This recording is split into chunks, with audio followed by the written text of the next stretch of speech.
Hello everyone, and warm welcome to Kigali. Karibu everyone.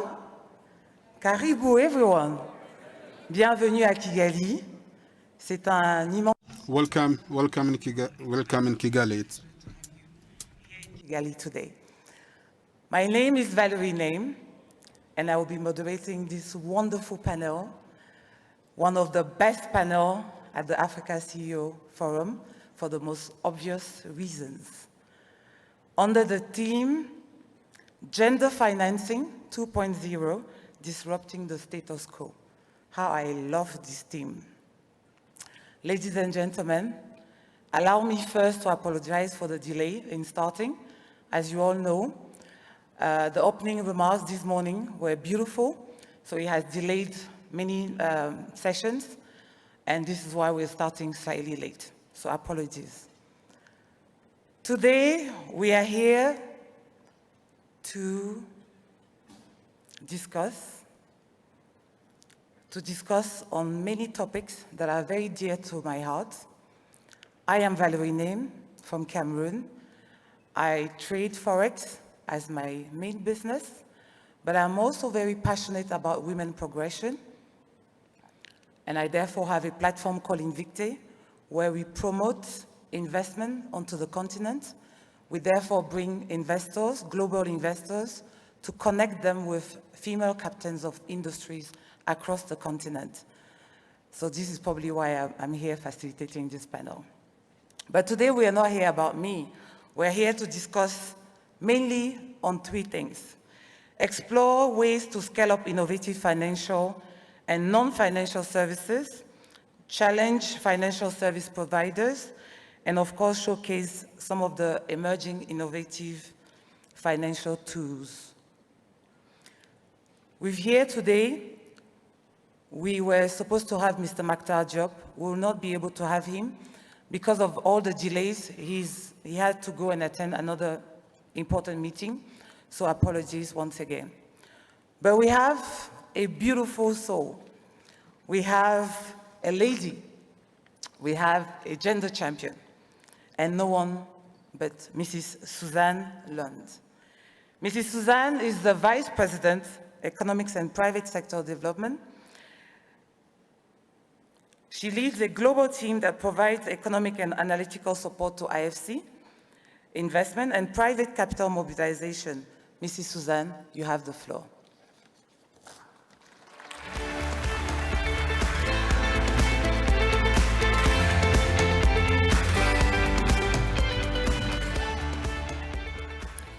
Thank you. It's great to be here with you today, and it's great to feel the energy and the enthusiasm in this room for this topic. So I love the title of this session, Gender Finance 2.0, Disrupting the Status Quo, because I do believe that now is the time that we need to make a dramatic and bold move. For too long, women have been on the periphery of the financial system. They've lacked access to capital, and they've been on the margins, when in fact, they need access. So data from the World Bank shows that in Africa, only 37% of women today have a formal bank account. And that, of course, is the very first step in gaining access to more forms of capital. When we look at entrepreneurs and startups, we've found that of the startups on the continent that raise more than $10 million, only 7% are headed by women. So these data points just show the magnitude of the challenge that we have before us. And I look forward to hearing the panel today on innovative ways on how we're going to address this problem. So at IFC, we're working in a couple different ways to try to advance financing for women. Today, we celebrate a 10-year relationship with the Goldman Sachs Foundation and their 10,000 Women program, a partnership that we are extremely grateful for and has been really high impact. We've together created the Women's Entrepreneurs Opportunity Facility that provides capital and concessional financing for women-owned businesses around the world. So far, through this facility, we've been able to deploy $2.8 billion in financing for women, and we've reached nearly 200,000 women entrepreneurs. But we go beyond that. So through our Banking on Women program, we work with financial institutions around the world to teach them about the credit underwriting skills that they need and how to access women and judge their business plans. We're going beyond banking to look at capital markets. So in 2022, we worked with NMB Bank in Tanzania to issue the first gender bond in sub-Saharan Africa. This was a huge success, and it was oversubscribed 191%. So that just shows the appetite out there for supporting women business leaders and women entrepreneurs. Now at IFC, we've actually found that it makes very good business sense. Through our Banking on Women program, we find that women-owned businesses have lower rates of default and non-performing loans than overall small and medium-sized businesses. So how do we go about unlocking the potential? Well, it takes more than money. We all know that. All of you in this room listening today understand that finance is important, but we need a lot of skills. So we're doing a few things in that regard. First, we're working with the Goldman Sachs Foundation, taking a curriculum that they developed with leading business schools around the world to create an online program to get a mini MBA for women-owned businesses. And it covers topics like finance and marketing and accounting, as well as leadership.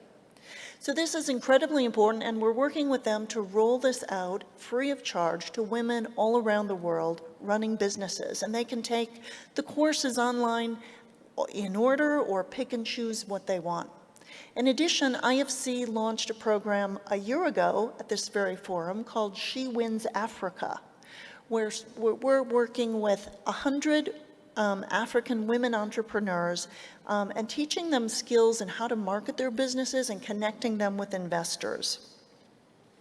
So without further delay, I want to give you all a challenge today.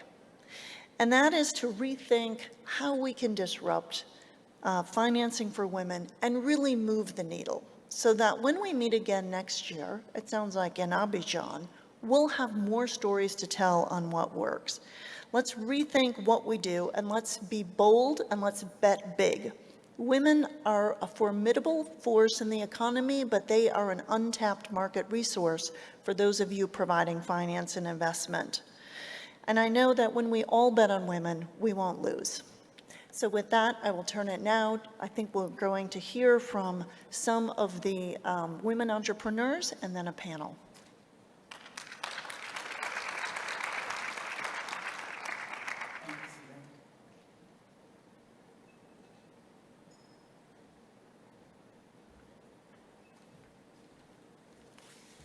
Thank you, Suzanne. Thank you for these beautiful words. And with that, allow me to introduce two exceptional entrepreneurs. They are winners. They are champions. I will start with Mrs. Uche. Mrs. Uche Ibe is a Goldman Sachs 10,000 Women graduate. She's the founder of Ivy League's Collections, and she is an engineer. She's expert in textile. I can't say ingenious, sorry. She's an expert in textile, inspired interior design. Her company poised to transform spaces, generate revenue, and create an enabling environment where women can collaborate. She nurtures and grows in a circular economy, creating wealth from interior design waste and reducing its transfer into the environment. Let's hear from Mrs. Uche. A round of applause, everyone.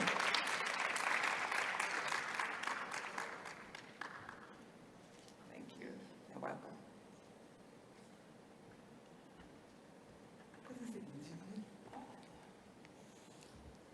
Hello, everyone, and thanks for having me. I'm here today to share a story and 3 ideas. At 21, I graduated from the university, and I went to live with my elder sister. She had this very beautiful interior design company, and I understudied her. And thereafter, the next day, I got married. I went into my home, and the only color there was gray. So I started working on it, putting together nice pieces, duvets, beddings, and our friends came, they loved it. I started making these beddings and selling to them. Then one day I said to myself, I'd rather go to try out, what the market looks like. So I went to the biggest store in Nigeria, and that was Mega Plaza, and I gave them 5 duvets. They sold it the next morning. They sold it, and by the next morning, they called me. They said, we need more. I said, I don't have any more. And they said, no, we need more. So I had to get about 4 ladies, young ladies that were out of school, unemployed. I trained them. I started working with them. So my husband would go to work in the morning, and then we transform the living room like this and turn it into a factory. And they would produce that. Before he comes back in the evening, the house will be spick and span. So one day I said to him, I said, do you know what goes on in this house when you go out? And he said, no. So I told him. And he said, something else happened. It's like you don't ask for money anymore. I said, yes, because I'm making money. So he said, okay, I'm going to invest. So he gave me about $2,000, and we had a space close to the house. And we turned that into a workspace, and then that became the journey of Ivy League Collections. Over the years, it's been 17 years of business. Over the years, we've trained almost 1,600 young women in 17 years, and we've been able to supply stores in Nigeria and furnish hotels as well. Now, the problem is funding at this stage, because first of all, I started the business without planning for it, and then I had to equip myself. So I had to go through an MBA with, I did an MBA with Walden University, but I wasn't satisfied. So I came across the Goldman Sachs program online, because the program gives you a platform where you can work at your own pace, and when you had hindrances, you can always go back, and you could pick and choose from any of the courses to enable yourself. So from the Goldman Sachs program, I found out that going to the banks for overdraft and then revolving overdraft or loans were killing me. So I started looking for other banks. Then I came into, I got into the Bank of Industry in Nigeria, and they were offered me a loan of about 10,000–15,000 then, and that was the defining moment for my business. Now, I tell young women in Nigeria to go through the Goldman Sachs program, because it really helped me see my business on a more global scale where I could compete. It guided me. It gave me a lot of knowledge to knowing what I should be doing and at what time. At this point in my business, I need investors, I need equity, because what we're doing now, we can only keep revolving around it. We hear so much about funding, being available and all of that, but we haven't seen it. And that's the question I'm throwing at this room today. Where is the money for SMEs? Where is the money? Because we're here, we're ready to work, we're ready to work. The 3 ideas I have, first of all, the woman I was 17 years ago is not the woman I am today. And I applaud Goldman Sachs for the program they have made. And I think other other development institutions can, copy or try to regulate their online courses in a way that they are courses that meet women at different stages of their entrepreneurial journey. Secondly, the world is going green. We can't overlook climate change, and we have to go to more circularity practices in our businesses. So I advocate for shared spaces. And this also helps women entrepreneurs reduce manufacturing costs, operations costs, when you have a sector like agriculture or food processing, and there's a facility in place where 10, 15 to 20 to 50 women can come in and use the facility, pay something, and their business is going. So because fixed assets for women entrepreneurs is very heavy on whatever revenue income they have. So if we can begin to advocate for more shared spaces, I think women entrepreneurs will do better. And lastly, access to market. Access to market is everything for a woman entrepreneur, whether online or or taking them to trade shows, exhibitions like Goldman Sachs brought me here. And here I'm able to make connections, talk to people, and sometimes it's just one business meeting an interested customer and $1 million deal is made. Thank you. Thank you, Uche. Where is the money? Thank you, Uche.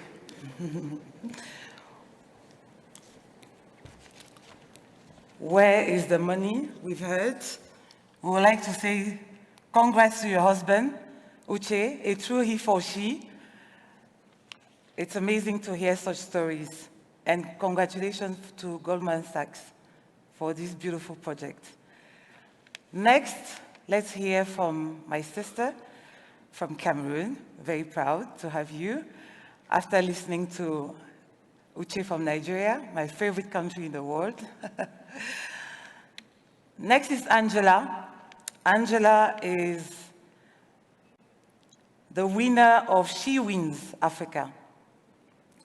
She's the founder and CEO of Yellow Factoring. Angela is a passionate advocate for SMEs and women's empowerment in finance. She holds an MBA where she gained comprehensive understanding of various business concepts before being an entrepreneur. Angela, you have the floor.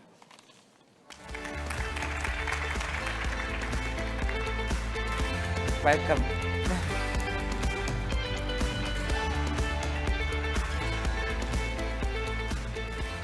Wow. So, hi everyone. So I'm Angela. I am the founder, the team leader at Yellow Factoring. We have built an invoice digital factoring platform that allows SMEs to get immediate cash they need just by selling their invoices. But before being an entrepreneur, I was just seated in a position where I faces every day hundreds of SMEs struggling to get access to appropriate financial resources they need to keep their business afloat. They were struggling because of traditional bank constraints like lack of collaterals, documentation, financial statement. Some of those SMEs won't even have a location, but they manage to create value in our economy. So I commit myself at that time to try to challenge the traditional financial industry, to reshape it, to change the rules of the game by using technology. So I came out first with a company, first startup. We were two co-founders on that company. We managed to raise funds. The project was kind of brilliant. We raised funds at an expected level for a startup. But we managed to fail as well, only 18 months after raising that fund because we were lacking of non-financial resources. So this was a great lesson for me to learn that failure is part of the process, actually, when you want to grow. Then after, I said to myself, okay, if I did it once, I can do it better the next shot. So after grieving for that failure, woke up again and saying that, okay, let's give another shot on this. I just wrote a solid business plan, start a roadshow. I had at that time, I think, 15,000 euros of saving. I started buying out invoices for SMEs just from home. They was just sending invoice by email. I was going through due diligence and then paying them, getting the money back at the end of the delay, and then starting over and over. And meanwhile, I just started a roadshow because I need funded, definitely.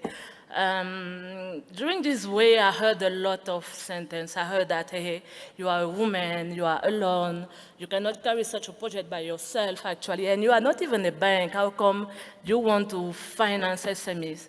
And I was just sticking to my point. I wanted to give any SMEs that will meet me that fair chance to play their role in the economy. So I stick to that.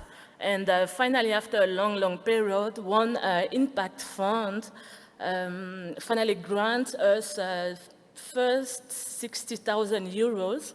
That was very helpful to get an office.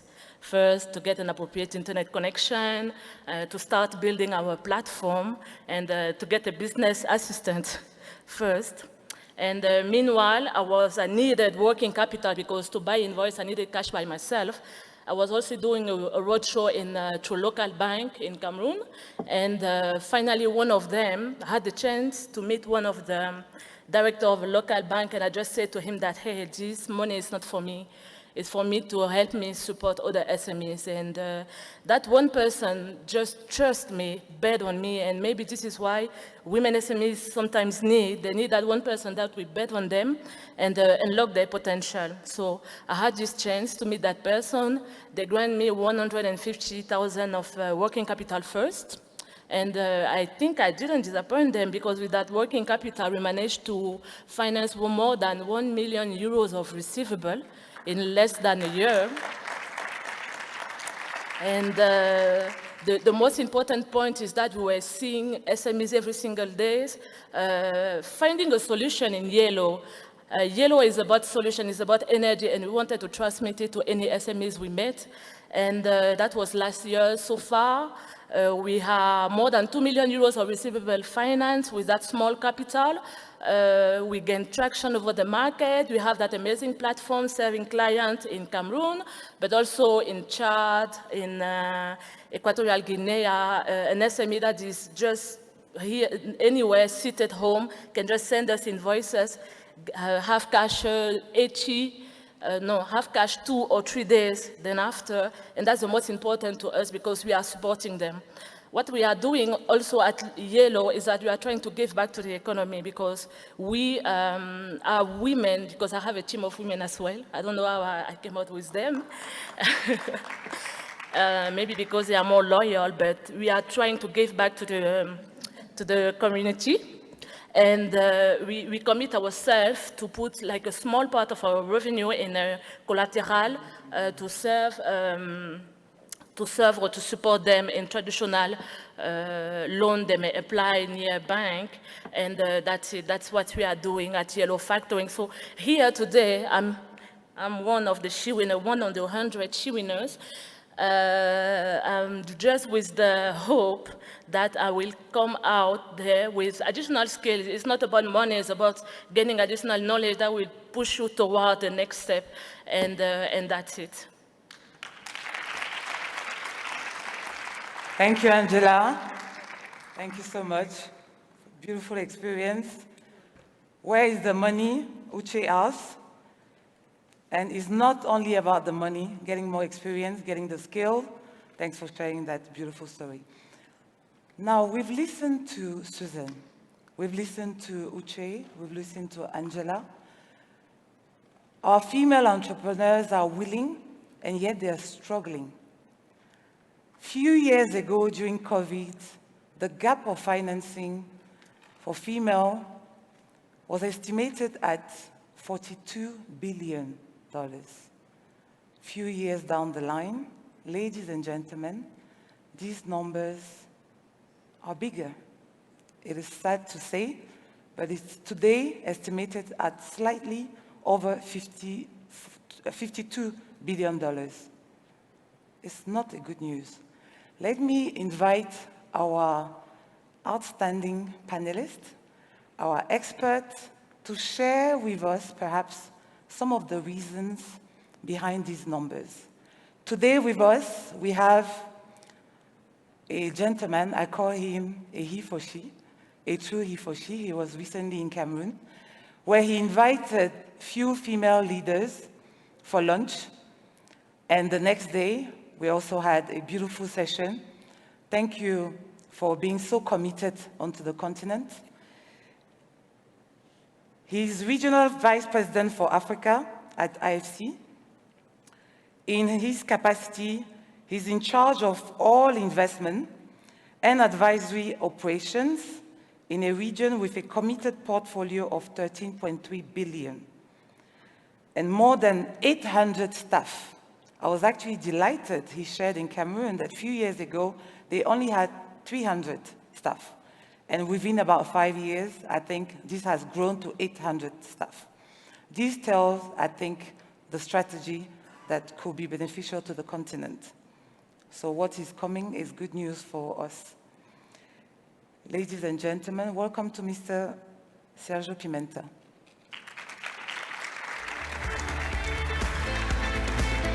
Sergio, if you can be here, second chair, please. It's a pleasure to have you. Our next panelist is a wonderful woman. When we were preparing this session, I had an exchange with her assistant. I would like to share the story, sorry about that. And she told me, please take care of my boss. I'm like, okay, for the warning. She says she's a wonderful speaker, she's a nice boss, she's a wonderful, wonderful, wonderful, please, okay, wait. We'll hear from her. It was amazing to see this leadership.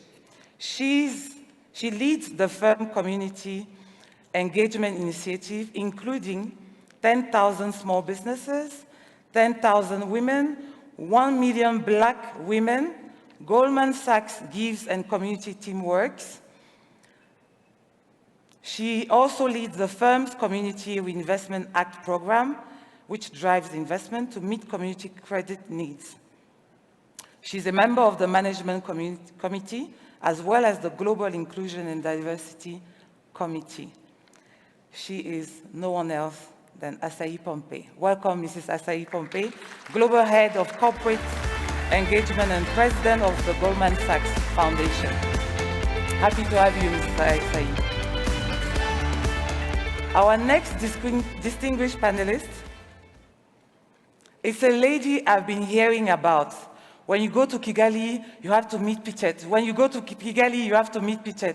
I don't know who is Pichet. Who is Pichet? Oh, she's on your panel.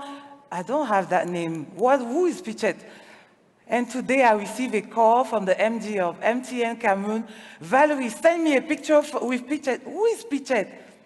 And then she said, Pichet Campetta. Campetta is a progressive professional experience lady. She's an international development practitioner in both public and private institutions within Rwanda and the East African region, focusing on designing and implementing reforms. For more than 4 decades, she's been the sole provider of long-term concessional finance to the private sector and financial institutions, and has facilitated the emergence of innovative private enterprises in priority sectors. I love that bit, in priority sectors. Please welcome on the stage Mrs. Campetta Saying-Zoga, CEO, Rwanda Development Bank. Welcome, Mrs. Pichet Campetta.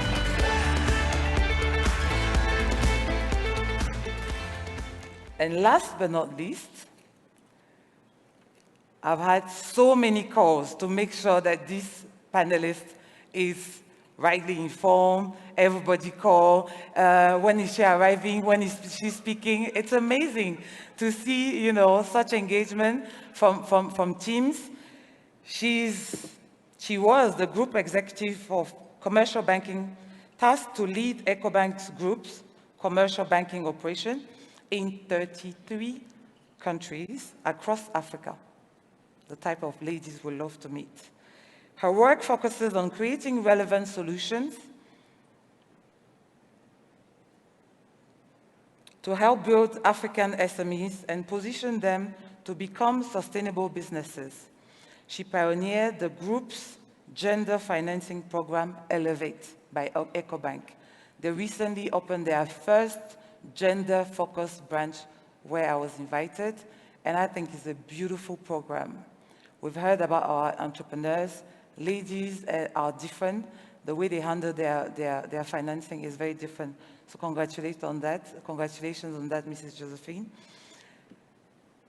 And which provides women-owned businesses with both financial and non-financial support, what Mrs. Angela was talking about. Please welcome Josephine Annan Akoma, Regional Executive, CESA, and Managing Director, EcoBank Kenya. Round of applause for our distinguished panelists, please.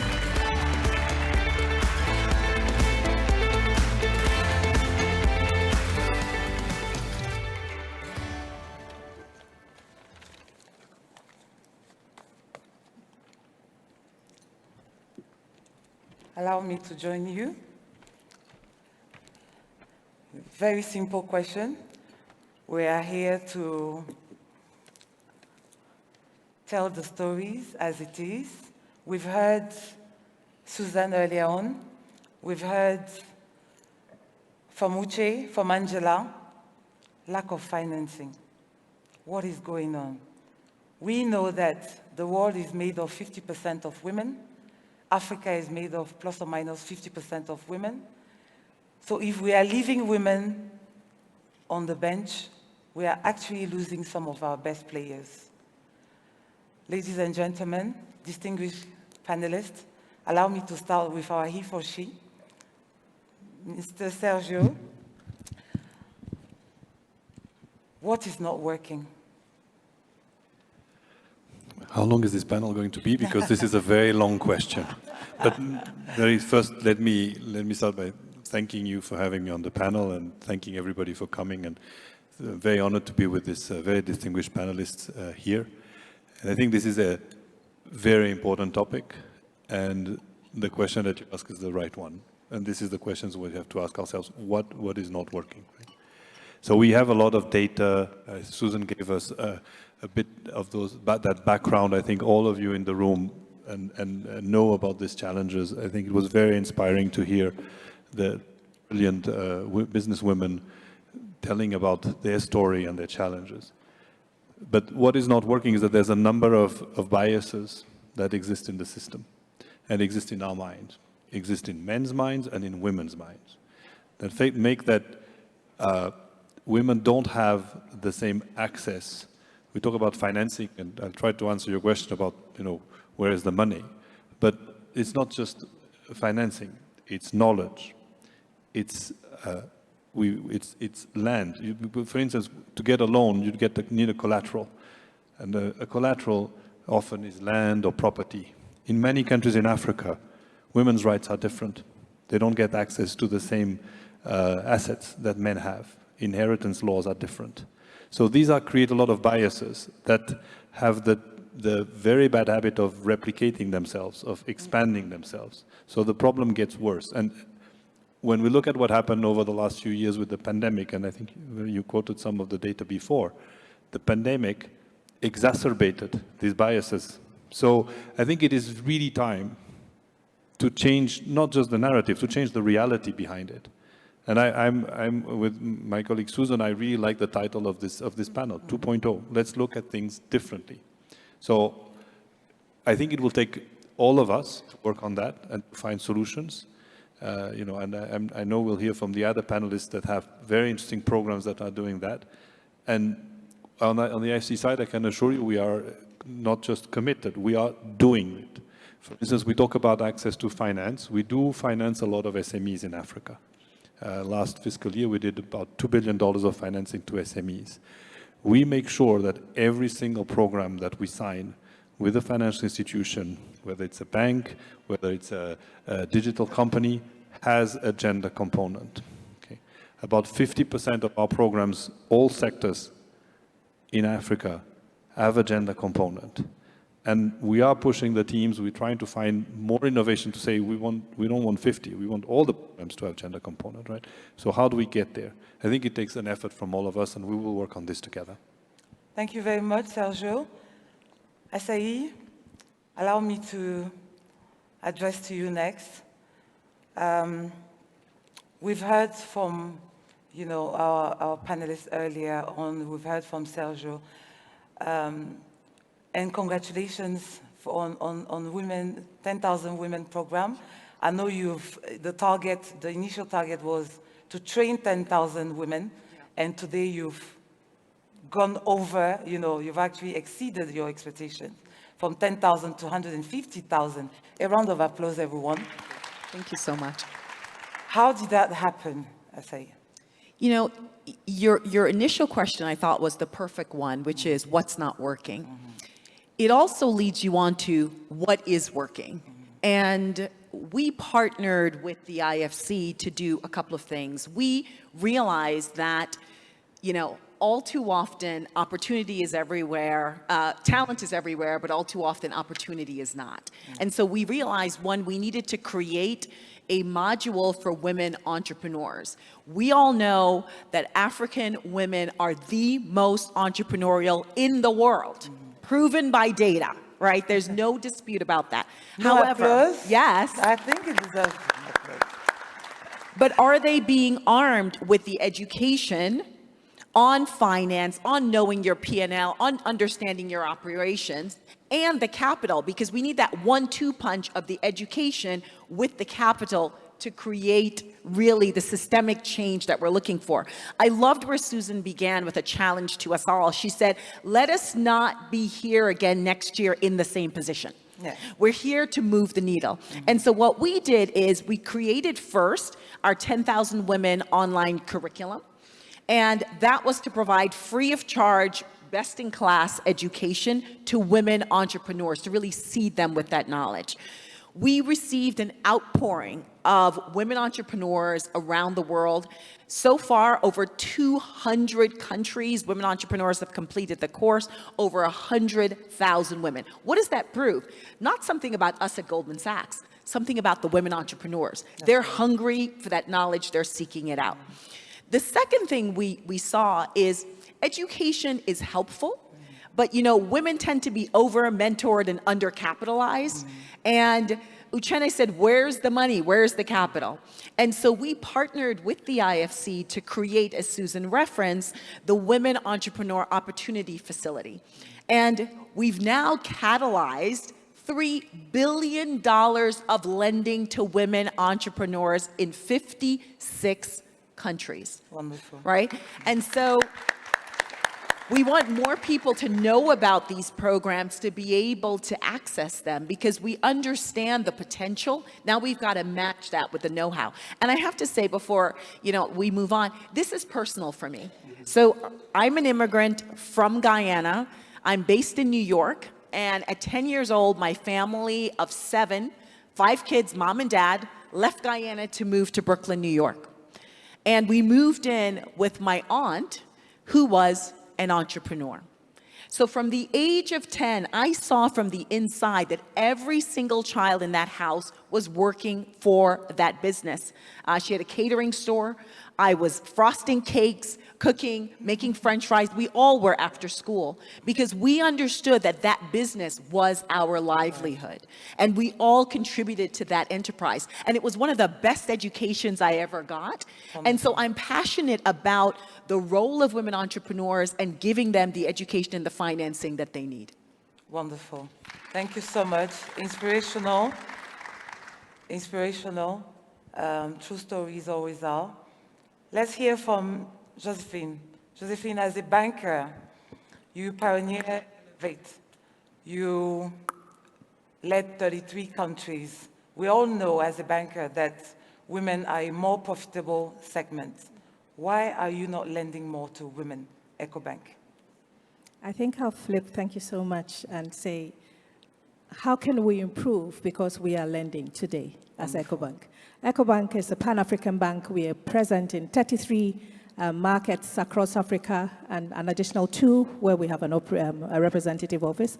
And our ethos is to really foster economic development and financial integration across Africa. And how can we do this if we don't focus on the 50% of our population, and we don't focus on the 40% that lead SMEs across Africa? We won't succeed without being deliberate and intentional about how we move the needle with women financing. And so when I was group executive for commercial banking, I said to myself and my team, we need to do something different. We need to be more deliberate. We need to be more intentional. Because in our lending to women, we recognized a few challenges. First of all, they were small, fragmented. Their businesses were not registered.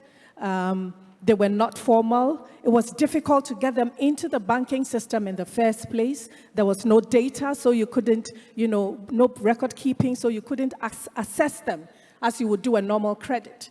So we said, let's challenge convention, let's break the rules a bit. And that's how come we birthed Elevate by EcoBank. It's our flagship gender financing program that is focused on providing access to capabilities, access to markets, and then access to finance. Because if we don't empower the women with the skills they require, and we don't expand the opportunities for sale of their products and services, then you give them money, but you may not make the best out of it. So our Elevate program is anchored on these 3 pillars.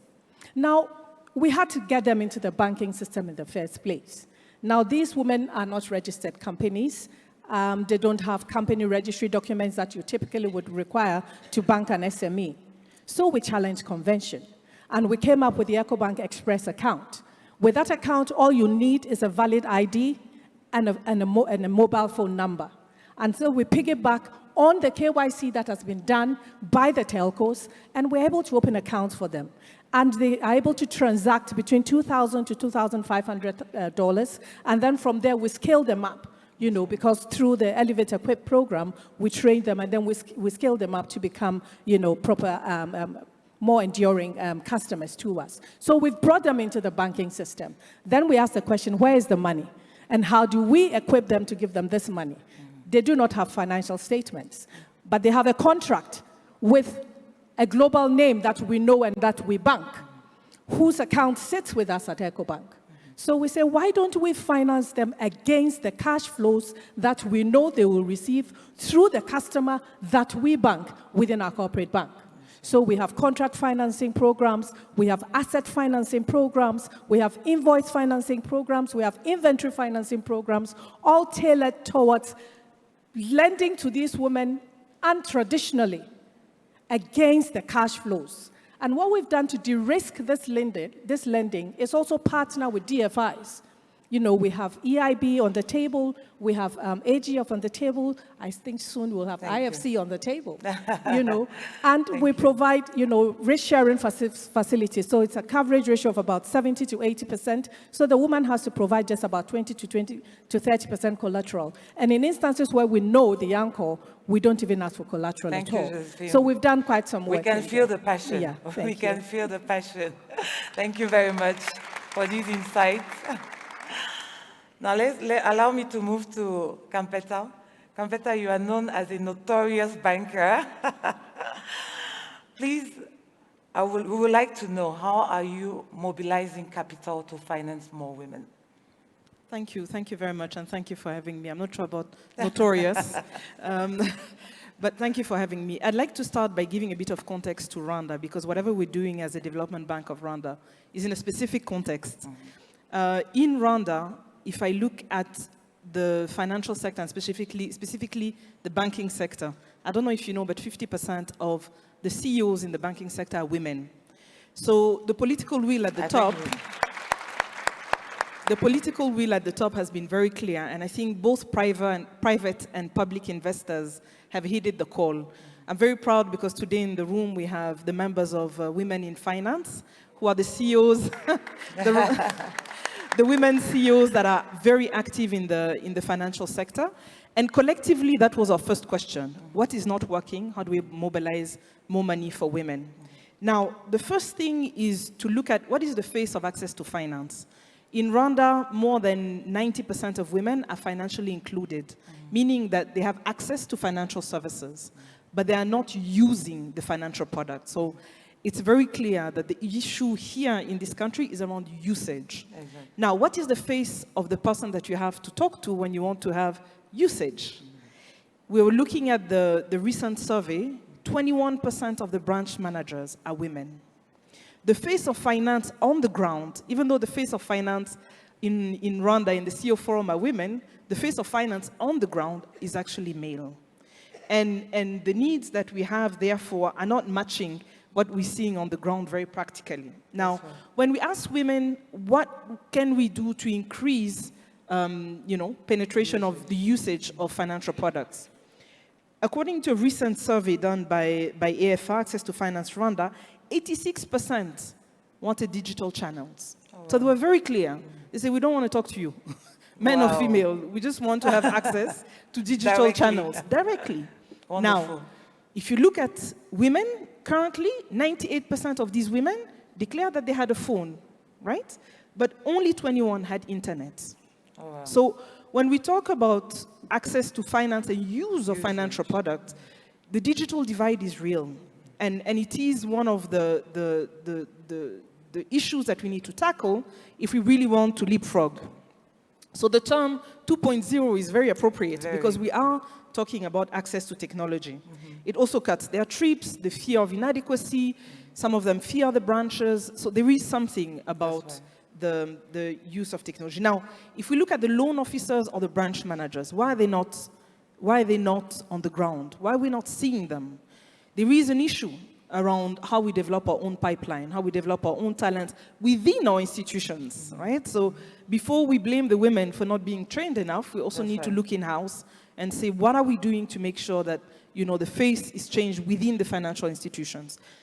At Women in Finance Rwanda, we're looking at, for example, things as simple as access to daycare.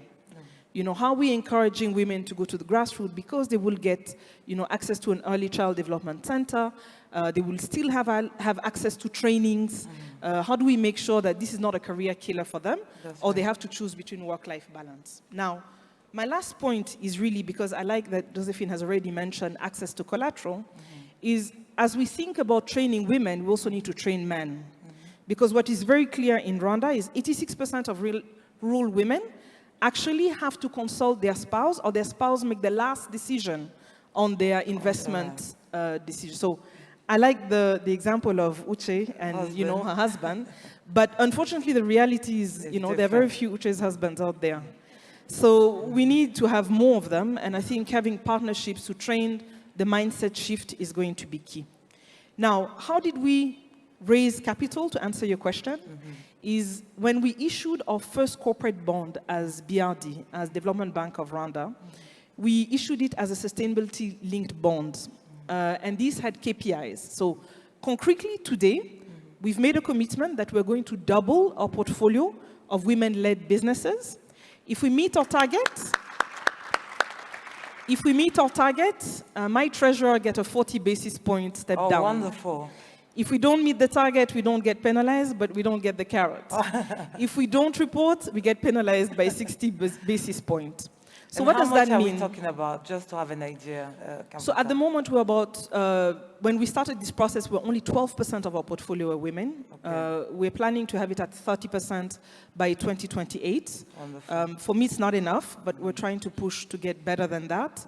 But what it has done is corporately, at the corporate level, it has moved the discussion from, a program to now, the cost of fund. It's a core discussion with the board, in our ALCO committees, in all the technical committees, because if we don't miss this target, the entire balance sheet gets affected. Wonderful. So, yes, that was key. Thank you. Beautiful insight. Allow me to, since we're talking about collateral, allow me to go back to Sergio quickly. I'm sure we don't have much time left. In 1 minute, Sergio, collaterals. Any solution? I think the solution comes probably from technology. And I think what the other panelists were referring to different examples of where you can back a loan by other instruments than just assets. And I see that shift actually both for men and women, but I think it's even more powerful for women, because we still live in a continent which is subject to higher levels of gender-based violence than other regions. And so even women, in some parts, in rural parts and so on, don't want to go out to go to the, as you were saying, to go to the agency. If they can do this online, they can do this with an application, mobile banking. So I think technology is a solution. Also, technology allows financial institutions to get much more data on the consumers, on the clients, and then that creates more trust. So they say, okay, I can lend more, I don't need that much of a collateral. So I think that's one of the directions that we can go, and that will probably make a difference. Thank you very much. Josephine, would you like to add, perhaps as a banker as well, anything? I think that Sergio hit the nail right on it, because it's more moving away from the traditional way of doing things to looking at other ways, in addition to working with these DFIs who provide the risk-sharing facilities. At the end of the day, it's the cash flow that will pay. So if we have a way of trapping these cash flows and understanding them through the digital platforms, and the EcoBank mobile app is one of the ways that we do that, where the women collect through that app, and then you're able to have a history of what their cash flows are like, and then, are able to lend on the back of that. So I think those are the things that we need to do different, to solve the collateral issue. Fantastic. Asai, you've exceeded your expectations. What's next at Goldman Sachs for 10,000 women? Well, I have an announcement to make today, but I'll tell you the backstory related to it. Last March, I had a meeting with the president of the IFC, Makhtar Diop. And in that meeting, I was talking to him about our 10,000 women course.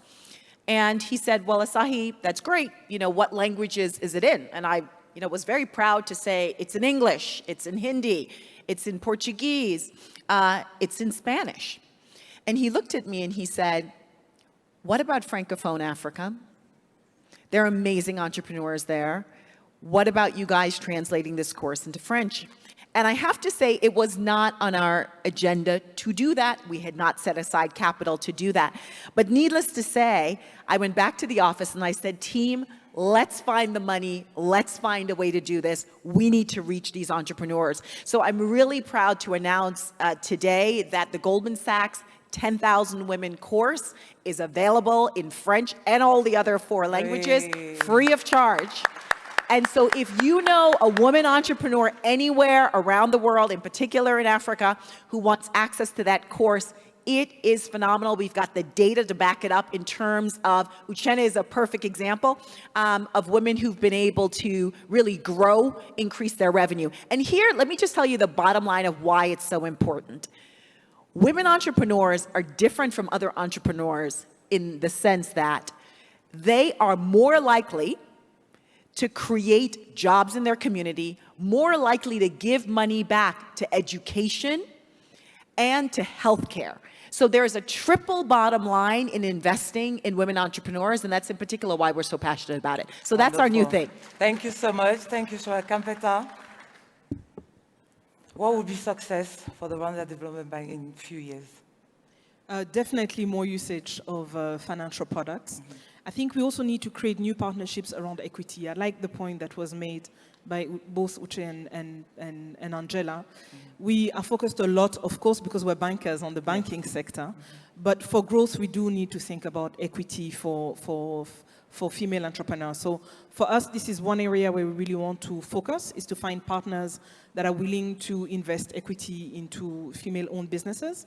And the second one is, as we do, the amazing things that we're discussing on the panel, we also need to remember that women tend to overestimate the risk of taking loans. So there's also some financial literacy that needs to be done with the women for them to understand the terms of conditions of having access to finance, and for them to really understand the risk that is associated with it and demystify it, I think, for them. And it's important that we do it separately for men. This is one where I don't advocate for having everybody in the room, because if we don't intentionally target the women, as you know, if a group is marginalized institutionally and you don't target them in a way that's specific, de facto you're excluding them. Wonderful. Beautiful insight. A round of applause, ladies and gentlemen. We've heard from 2 female entrepreneurs from West Africa, Cameroon and Nigeria. Is there any female entrepreneur from Rwanda who would like to ask perhaps a question or share a story? I think I saw Fatima. Earlier on. No, she's not here. Anyone who would like to just, no, she's not here. Thank you very much, distinguished panelists. It was my pleasure. We've heard that women have the will, they have the passion, they have the zeal, and yet lack of collateral, lack of usage of these financial products. Let's make the change. Let's be the change we all want to see. Most of us here are thought leaders. We can act together to make this change. So during the next session, next Africa CEO Forum, we would like to hear bigger numbers from Goldman Sachs, bigger numbers from Rwanda Development Bank and EcoBank, and of course, a lot more capital from IFC. You know, as you all know, only 2% of VCs goes to women onto the African continent. It is not enough. We are counting on all of us to make the change. Ladies and gentlemen, on this note, before we take the family picture, allow me to thank Jeune Afrique for this beautiful opportunity. I've been with them since the beginning in Geneva. For me, this is a one of its kind because it brings together not only Africans from the north, west, south, east, but most importantly, people from around the globe to showcase the winning Africa. I love that. Thanks so much to Women Working for Change, the female platform for Jeune Afrique, for allowing this platform. And of course, thanks to all of you, our hosts, especially our host, Rwanda Development Bank, without whom we will not be here, and IFC co-host, and of course, Goldman Sachs for sponsoring the session. Thank you so much. A family picture. A round of applause, everyone. Thank you.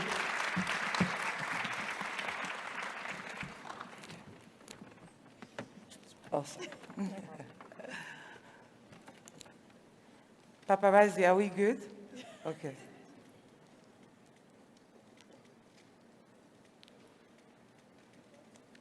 We should have the ladies. Ladies, Angela, Uche, Susan. I think we've lost Susan. Natalie, you can join us. Natalie.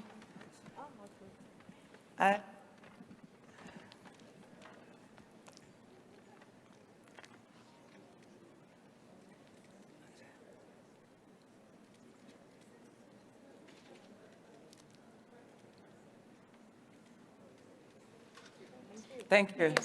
Thank you very much. Thank you. Thank you so much.